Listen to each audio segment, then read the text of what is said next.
Welcome to the AIER Standard, a production of the American Institute for Economic Research. I'm Ethan Yang. We hold these truths to be self-evident, that all men are created equal and endowed by their Creator with certain inalienable rights, such as life, liberty, and the pursuit of happiness. These are the words inherent to the American founding, and these are words that most Americans probably know. These are also the ideas and concepts that the now immortal state French aristocrat Tocqueville observed when he visited America and wrote his legendary work, Democracy in America, where he observed the inner workings of American democracy, equality, and liberty. He noted the advantages, but also some of the disadvantages, such as what he warned about known as the tyranny of the majority. Joining us today is AIER's, but this is a university that AIER has a very long-standing relationship to. And I was wondering if you'd tell us a little bit about why you chose UFM and where they're strong at and what their brand is. Mm-hmm. Well, the founding of the university started because, the founder was he wanted to know how to change Guatemala, how to make a prosperous country out of Guatemala, and so in what ways he could influence that of his country. And he thought about maybe developing a newspaper or founding a political party. And in the end, helped, and I think by Hayek and also, of course, Liberty Fund and other institutions here in the United States, he said, let's get a university going. Because in the end, a university is it's the most long range. And the idea is to educate people in Guatemala in the principles of free market and liberty, basically. So it's a university dedicated to what we know as free market economics in a way. Yes, the idea was how can we get these ideas of freedom basically going in a society? And so the idea was to found a university to specifically do that. That's correct. Oh, that's quite fascinating. And you told me your PhD is focusing on Tocqueville's work and what he calls equality, right? And equality is it's a pretty big buzzword these days. What do you mean when you say you're focusing on Tocqueville's conception of equality? I'm focusing in the tyranny of the majority, which is one of the terms that you were explaining at the beginning. But it's impossible to understand what Tocqueville means by tyranny of the majority. And basically what I'm doing is a research from antiquity all the way up to today on how that concept's developed. But it's impossible to understand that concept without understanding what Tocqueville means by equality. As you say, equality is a very contentious term, I think, in the United States, but also in Guatemala, in Spain and in England, in Europe where I'm from. It's constantly the debate, basically speaking. And now it looks like in modernity where there's a difference between those that are looking for equality of outcome versus those that are looking for more of an equality of opportunity or a more classical liberal sense of equality before the law, which is what's important, right? No privileges given by the state to any of the groups and the dignity of the individual, basically. And in the first pages of Democracy in America, the thing that most captivates Tocqueville's attention, he says there, is the concept or this thing that he finds when he arrives in the United States in the 1830s, which is the equality of conditions. He goes in through various ways to explain the origin of this, but what he finds in the end, it's a very, I would say, sociological / psychological interpretation, in the sense that what he's trying to say is that in the difference with France, with which he's coming from, he is, of course, coming from an aristocratic family himself. When one walks through the street and you bump into strangers, you don't think that anyone's superior to you because of name, because of family, because of birth. So all of these things that were still current in Europe when he's still writing, of course. And that incredible moment, fascinating moment for the intellectuals, which is the French Revolution. And what he's saying is that what he finds in America is this equality of conditions, that you meet people all over the place. And in no way do they think that they are less than other or more by things that we don't get to choose in our own lives, like it's birth, right? So help us understand that a little bit more. So Tocqueville, take us into Tocqueville's shoes and how shocking or how inspiring, I don't know how he felt, but he's a Frenchman, he's an aristocrat. How hierarchical was Europe at the time? And How did he react to seeing the sort of equal birthright sort of mentality in America? Mm-hmm. He has one of the comments, which is one of the most famous, I think, and you find it in the Liberty Fund introduction by Eduardo Noya, who's, by the way, my supervisor. And he's using, I think, a very powerful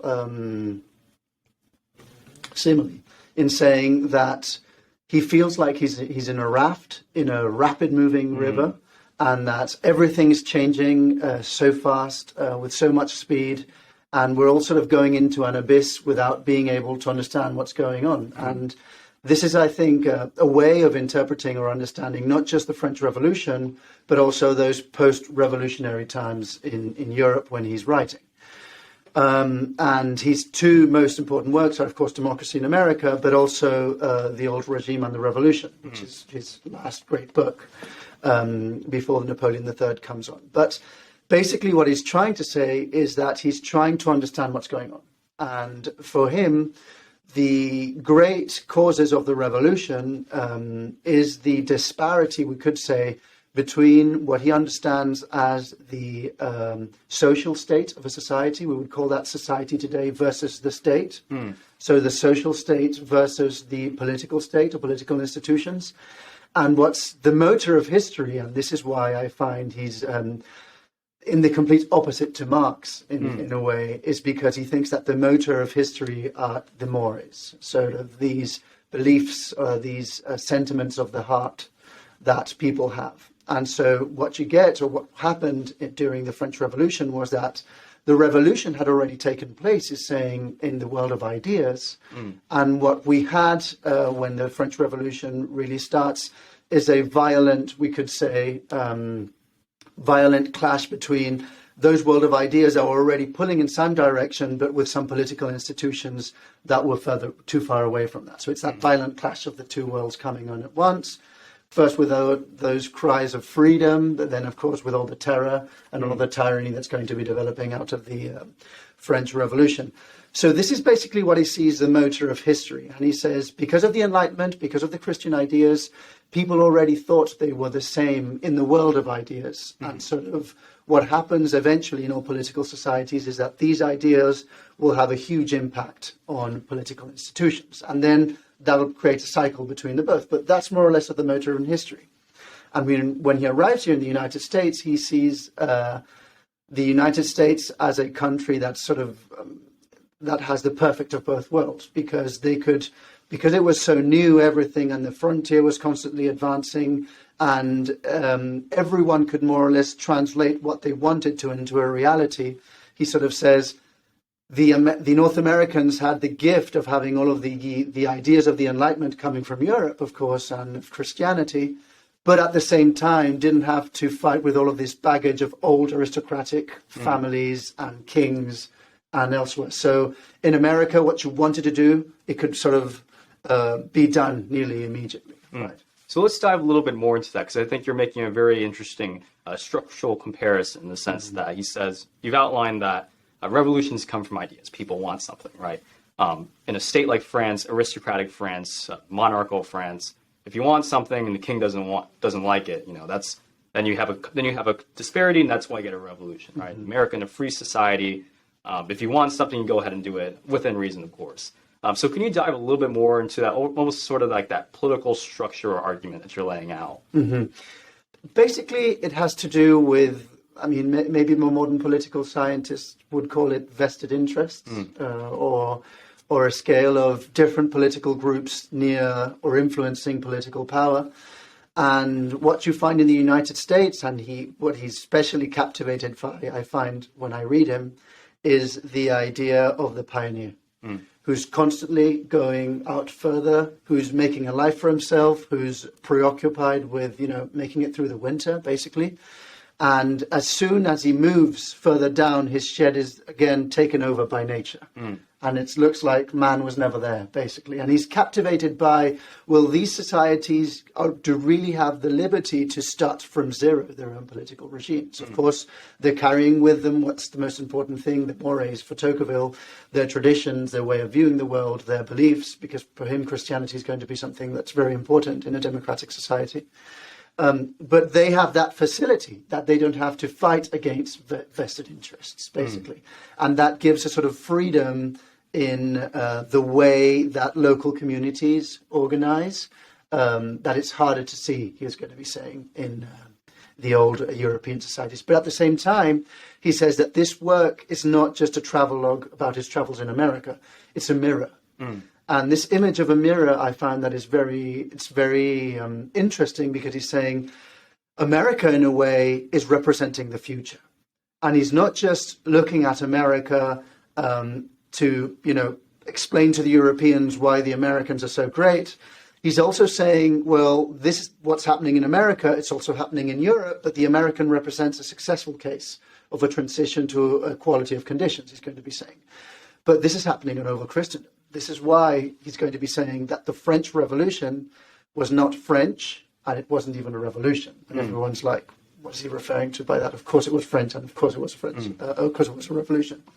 And he's saying it's not French because these ideas are permeating all over the West at the same time, all over Christendom. So it's not just in France that this is happening.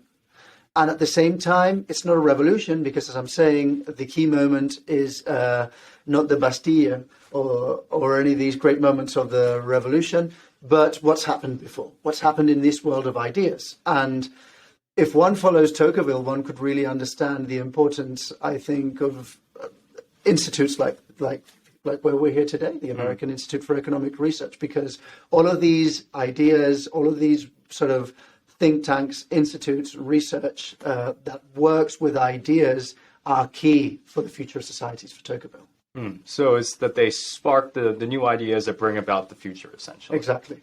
So when we talk about, I guess before we move into that, I guess knowing all that, does Tocqueville, when he come over, is he horrified? Is he inspired? How I guess really briefly, how does he feel when he sees this? This is why Tocqueville has been termed a liberal, sometimes a conservative, a weird type of liberal, some people have called him.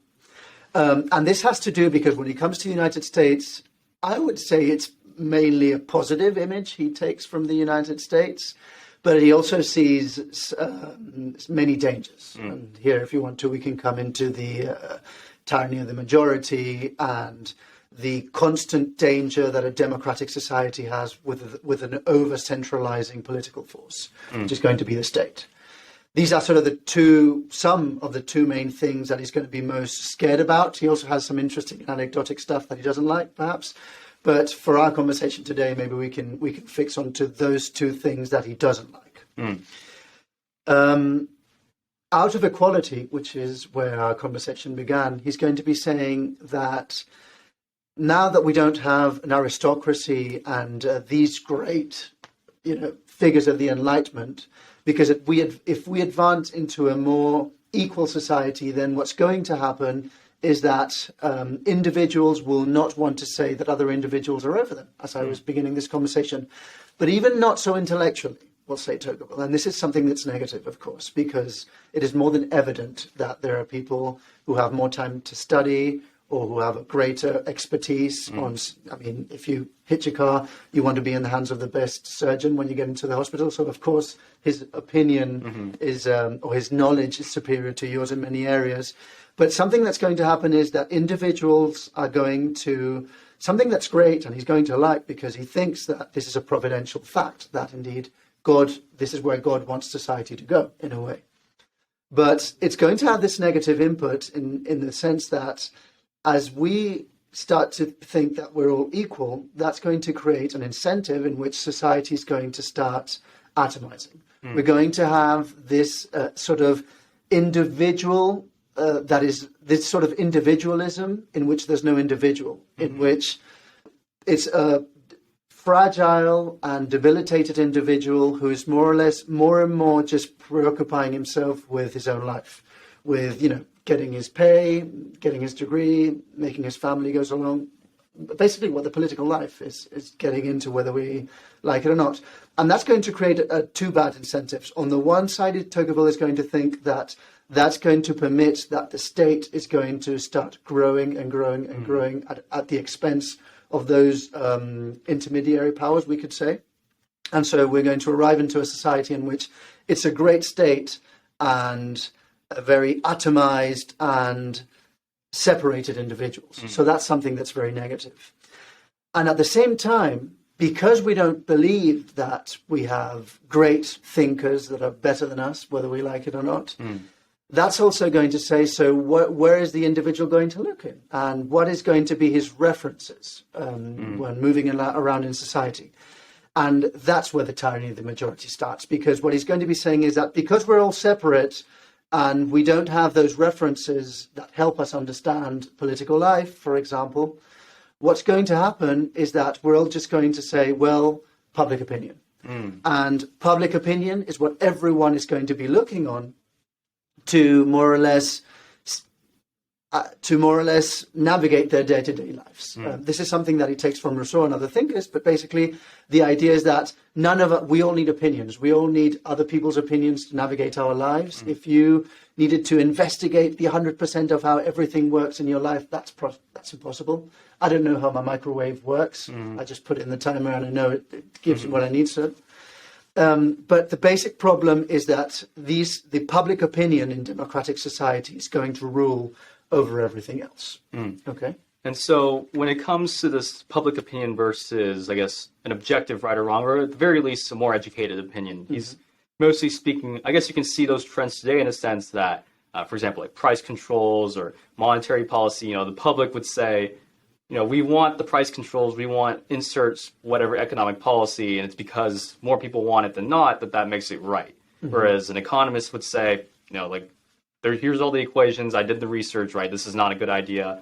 And we're starting to I think a lot of politicians really tap that, right? The public opinion element. It's like, it doesn't matter what the economists say, they're just, that's their opinion. But, we want these various policies regardless of whether they're productive or not. The basic problem there, of course, is what he was saying, that the tyranny of the majority, and that's one of the most terrifying passages in the book, is he says it's like a wheel, a huge wheel that is crushing the individuals, and it doesn't even stop to hear the cries of those that it's crushing. And that's exactly how it works. And the great problem, though, it's not just that what you'll find is intellectuals and politicians dancing around what they think is what the public opinion says. So it's going to be sort of a new sort of deity in society.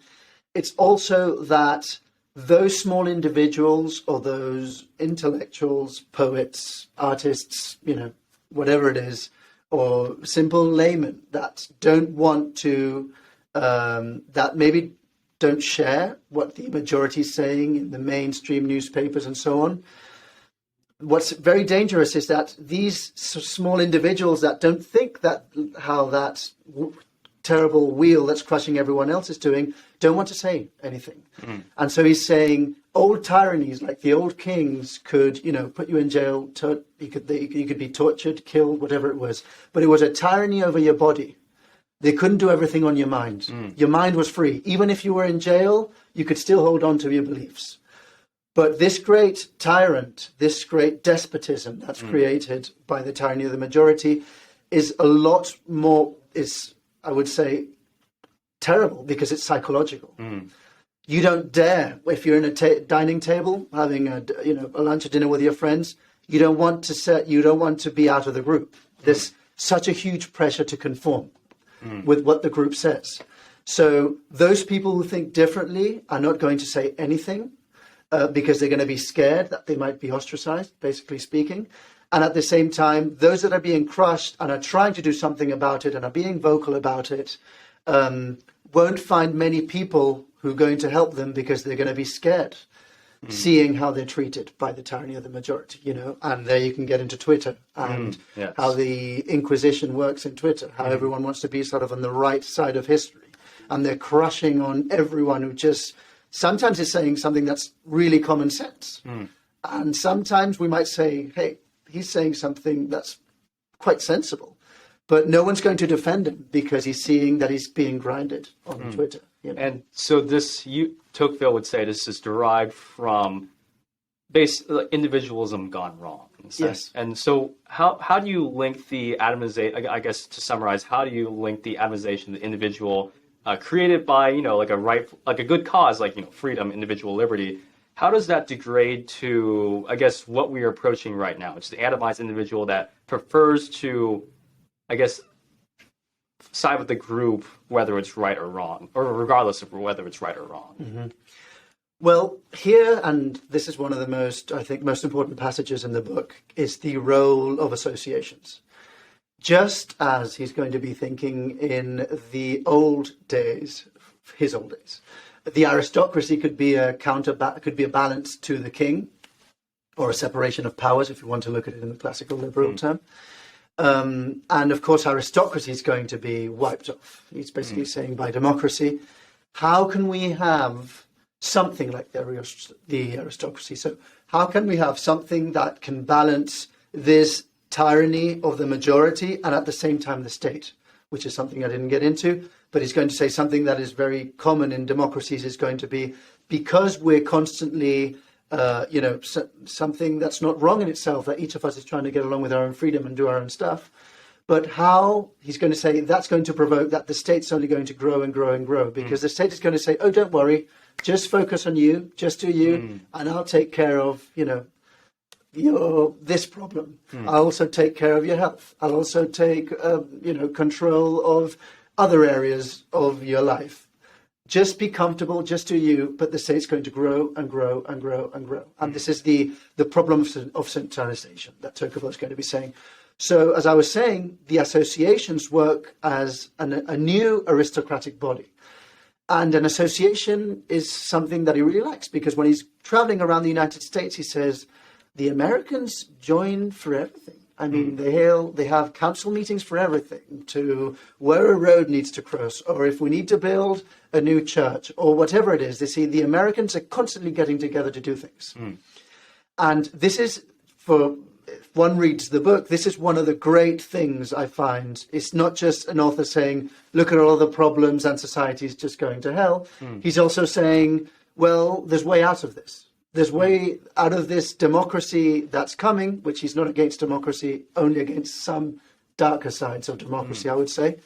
How can we do to counterbalance that? And again, this is something that works. For example, the university where I work at, in the Universidad Francisco Marroquín, this is a great place where even if, local politics and newspapers and primary education have been taken over by this tyranny of the majority and socialists that are trying to disguise ideology as science and stuff like that. This university where I work with, or this institute, or places like this are places when we can get together, people that more or less think alike, classical liberals, which we always are into deep discussions because no one thinks 100% alike. But at the same time, it gives us a force, and it gives us a way of influencing public opinion, which is basically what think tanks and institutes aim to do, isn't it? So this is the great counterbalance, and something that could really save the democratic despotism that Tocqueville is fearing, is the role of these associations. So back to the role of associations versus, I guess, the centralization of power. So Tocqueville believes that we as much as we like our freedom, we also have this inherent collectivist energy within us, and that could be either harnessed towards creating, all these great associations, getting things done, or it could be harnessed to empower the state. Is that a good summary of what he believes? Yes. There's also something that I didn't say, but it's very much related to your comment here, Ethan, and it has to do with, he sees a dialectic between equality and freedom. Ideally, in a society, what you want is a tension between both. But if what you find is that one of the two elements is sort of monopolizing or having its way over the other in one way or another, that's going to lead to the destruction of society. What we're viewing today, I would say, in modernity is the monster of equality, understood very differently from what Tocqueville, as I'm saying, understood as equality, which is this sort of prestige or this psychological interpretation of equality. Taking over liberty and quashing it down, is a bit where we're moving in. As an observer to the United States, that's sometimes how I feel when I look at the United States as an external observer. But in Spain and in Europe, this is where we're going, right? And something that's very interesting I find in Tocqueville when he's talking about equality is that he says, equality, the less equality you have, the more rage there's going to be about it. And that explains really well why we have these sort of extremist feminist movements in the United States and in Spain, but you don't find that in the Middle East in many places. Why is that? Well, Tocqueville would say because the lesser inequality there is in society, the more unbearable it's going to be for people. Why? Because now everyone can fix their eyes on that tiny bit of inequality that still exists. And there's going to be a huge rage about it. Like, let's tear the system down, or whatever it is, which is super counterintuitive because you're saying, hold on. These are the societies in which equality, if you look at the position of women in Spain, in my own country, it's one of the best places in the world for women by most statistics. At the same time, there's so much rage going on about it. And then they say, well, that's the left's doing it all the time, saying, oh, this is a problem of capitalism. When it's like, wait a minute, no, it's capitalism that actually freed women, right? But he's going to be saying this is one of the dangers that's going to be inherent to democracy always, that the less inequality there is, the more unbearable it's going to be. Whereas if you think about it, it should be the other way around. Where there are huge inequality, there should be, I guess there's almost like a sensation loss when there's more of it. I'd like to dive more into I guess the relationship between the state and associations, because you hear a lot of politicians today, like Bernie Sanders, who actively oppose charities of all things, right? From one side, it might just seem like craziness, but I guess from what you're saying, this actually, if you believe in a larger state, this makes a lot of sense. So if you can talk about that for a little bit. Yeah. Hayek, of course, is going to be writing a lot later than Tocqueville, but basically, even though if Tocqueville doesn't talk about that function of the associations, I think there's the great thing that local associations tend to have is that they have more knowledge of what's going on in where they live, whereas that old, and far away bureaucrat has no idea what's going on. So there's a problem of information, yes, and how information is dispersed throughout society.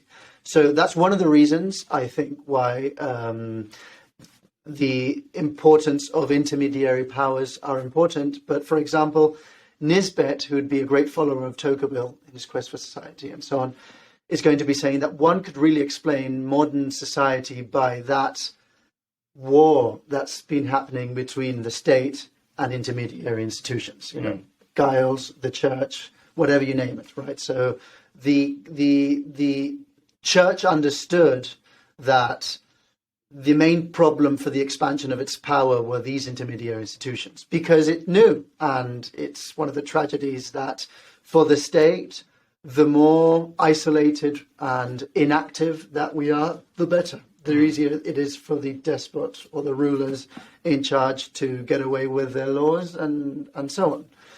But these associations form a formidable power because these associations, as a group of individuals, can really have a say. They can go into media with, recording a video, a podcast that's going to get out there. You can go on TV. You can influence public opinion if you're an association.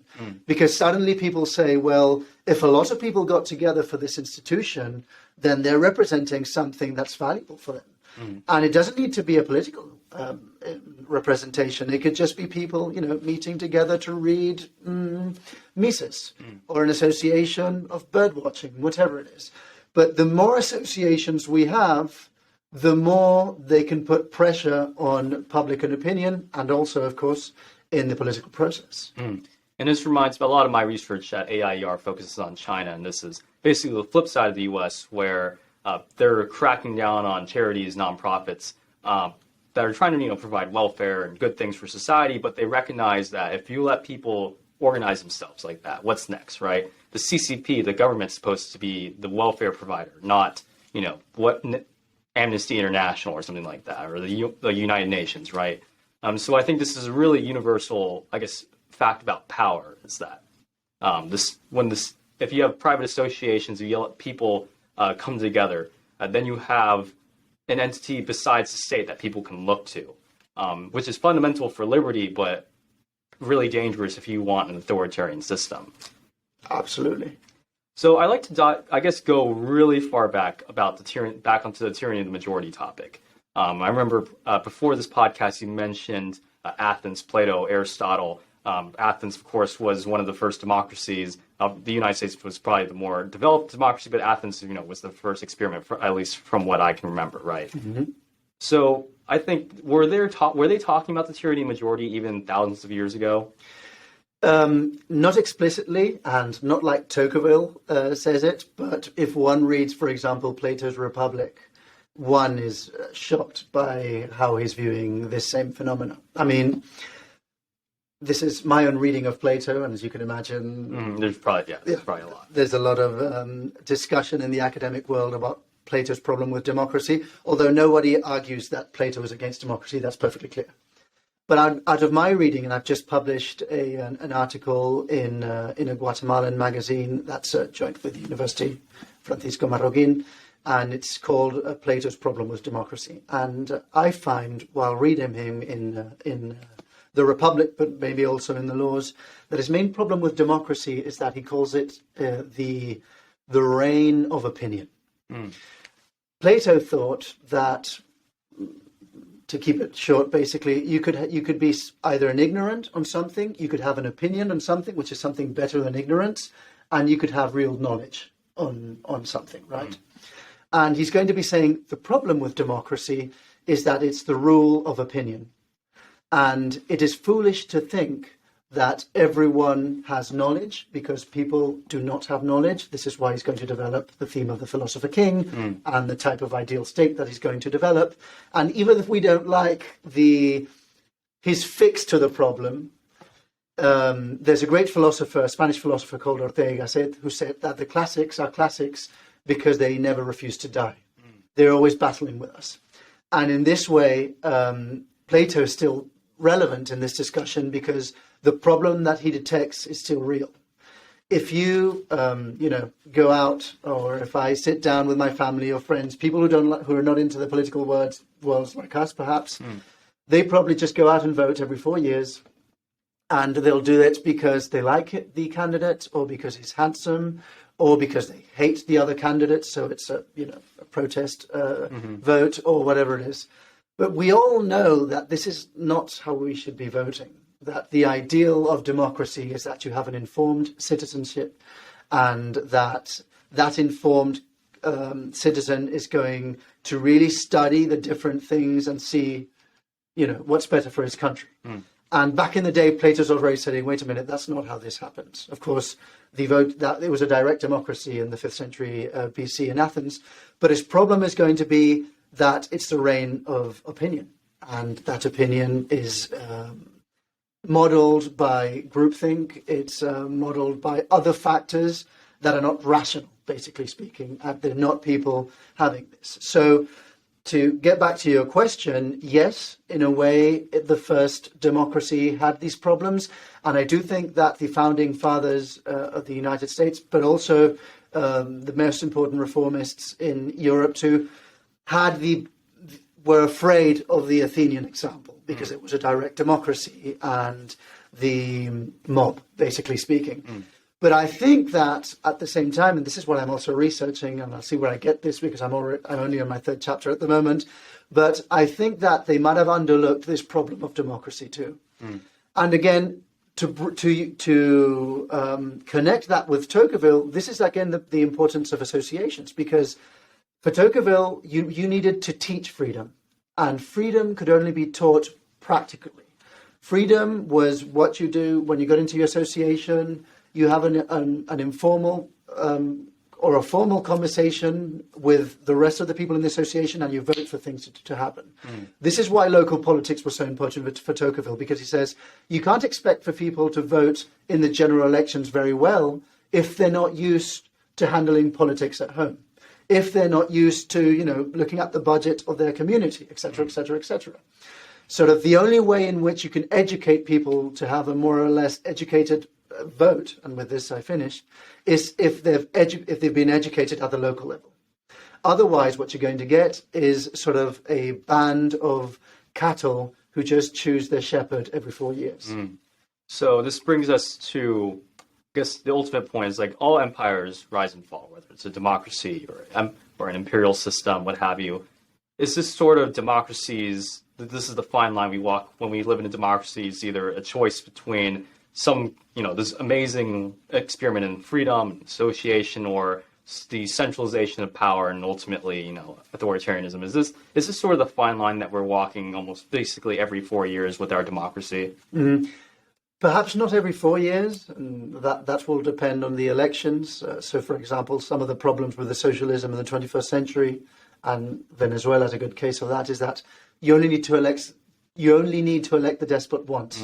Once he's in power, he's going to do away with elections and all that.